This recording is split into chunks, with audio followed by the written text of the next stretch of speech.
Hey, brothers and sisters. I'm about to do this vid on the sister that was killed by Chicago police, excuse me, off-duty Chicago police officer this past week, Rekia Boyd.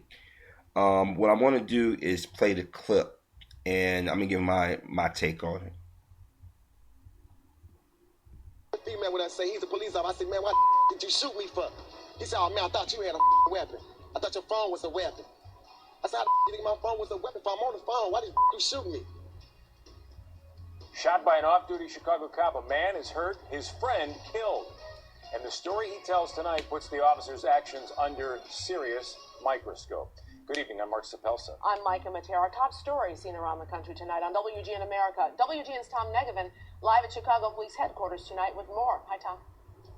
Hi, Micah. Mark, the Independent Police Review Authority is investigating that standard. Meantime, the survivor of this double shooting telling his story for the first time.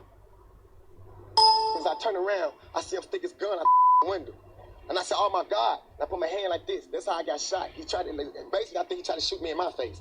Antonio Cross, nursing a gunshot wound to the hand, his thumb nearly blown off, showing WGN News what he says happened Tuesday night in Lawndale. Police have said an off-duty officer was investigating a disturbance near his home when a man, allegedly Cross, approached with a gun. Police Superintendent Gary McCarthy talked about it on the WGN Evening News. This shooting appears to be justified.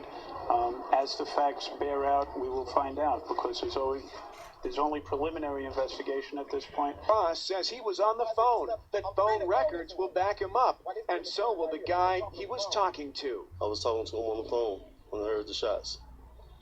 So 5 shots, called him, no answer. He was constantly shooting his gun. And you never had a gun? You never had a gun whatsoever. They got my phone as evidence. You were talking on your phone? I was talking on my phone. And he said to you, I thought your phone was I thought your phone was a weapon. I said, how the you think my phone was a weapon? He said, sit down, shut up, don't say nothing. Here's the pole, I stayed at right here. I sat right here on the pole.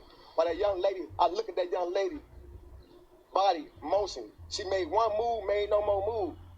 22-year-old Rekia Boyd was shot in the head. She hung on in critical condition, but was pronounced dead today at Mount Sinai Hospital. Before I pitch up my sister, this is the after. All I want is justice. Rekia's family gathered at the hospital today in a combination of grief and anger, wanting to know how this happened. Police have said they recovered no weapon from the scene. How could this be justified? You took my sister away from me. Somebody tell me something. Antonio Cross is charged with 1 count of misdemeanor aggravated assault. He says he has no idea why. Meantime, Chicago police say they have reached out to and expressed their condolences to the family of Rekia Boyd. Police headquarters, Tom Negevin, WGN News. All right, Tom. Okay, brothers and sisters. Let me give you a little history about the Lawndale area. My mom and dad grew up in that area, and me and my brother and sisters, we didn't live that far from the area, and we lived on that side of town. And that side has a bit of history. That side of town is where Dr. King lived when he came to Chicago in 1966, and that's where the riots, famous 1968 King riots, happened. So for many, many years, that community has been left pretty much abandoned in some parts. You see the gentrification going on, and you see a lot of the police officers around the area. The high school I went to is in that area, the Lawndale area, and I went to a alumni meeting about 2 years ago. And you should see the increase of Chicago police officers, a lot of them white, still black. Now, I don't know the identity of this Chicago police officer, but living in that area, I had to assume this is a black cop. Now, I could be wrong. That being said, 12 years ago, maybe 13 years ago now, a woman was shot by a female Chicago black police officer for holding a cell phone because she thought it was a gun. Now, you guys remember them old school cell phones, those phones that you had to flip and all that other stuff. It was a silver phone. Now, I'm no police officer. I only served in the military, but you learn how to tell the difference between what's a weapon and what not. Gary McCarthy, Chicago superintendent. He's been a superintendent since Rahm Emanuel became mayor. This guy's from, I think, New York. And since he's been here, it's been a lot of questionable things going on. A lot of things he's been doing, closing up police stations and whatnot. And I'm going to tell you something. This ain't a random thing. This stuff happens all the time here in Chicago. Well, in the city of Chicago. I live in the burbs, so, I have family members that live over there. And, you watch the news and you hear about this person getting shot by a police officer, this person getting accused by a police officer, that kind of thing. The Chicago Police Department have a history of shooting black men and black women. Let me give you another historic fact.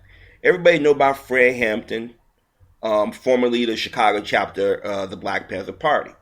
Well, he was assassinated by the Chicago police officers, order of former state's attorney, I believe, Ed Hanrahan, and under orders from Mayor Daley Sr. and J. Edgar Hoover. So this is nothing new, but the thing is to say it's justifiable. Then shoot the brother when he had a cell phone, and then charge the brother for a misdemeanor when there's no gun found. It tells you how crooked the police departments are. Now, I know Chicago is not the only city that this happens in. New York, California, and places in between. But it's become more frequent. And this is another way of getting people out of certain areas. This is thinning the herd, as they like to say. It's nice that we're marching for Trayvon Martin, but we also got to remember that brothers and sisters dying not just by Joe Q. Public, by people in uniform, and sometimes by people who look just like me and you. Now, looking at that beautiful sister as she was in life and looking at her while she was in death, it pained me. Then they pain her brother. Now, when you see a man cry in public like that,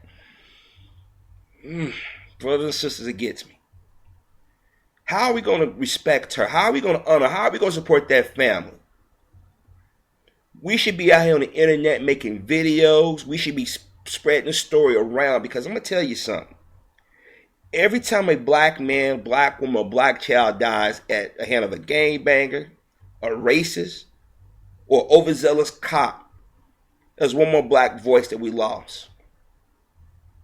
I pray for our family. I pray for our friends. I pray for our community. But at some point, brothers and sisters, we got to say enough is enough. This is why I tell you guys, learn laws, learn your history. Learn how to use the laws and the history to your advantage. Because on that side of town, the west side of Chicago, they slowly pushing those poor blacks out of that community. And they don't care how they do it. By burning people's homes down, by getting gangbangers to do the work for them, or by Chicago police officers. This is why I say we need more voices out here, not just on YouTube, but voices on different sites or just in the media, to give attention to these type of stories. Because as I said before, Chicago or the police departments in the Chicagoland area have a history of doing this shit. People might not know about Commander John Birch because the media didn't cover it because they was too busy covering Governor Blagojevich. But John Birch used to torture black men and send them to prison. Matter of fact, he had men on death row. This guy was only getting 4 years in a country club like prison type setting. And he able to keep his pension. There was young brothers that were sent to jail for killing a prostitute who were the same age as me in 1992, was just released just within the past few months. These men are now in their 30s. They missed high school. They missed prom. They missed their first time driving a car. They missed all the different TV shows and how the new technologies and stuff. Because some police officer, some prosecutor didn't give a fuck because they were black. It's sad, brothers and sisters. It's sad.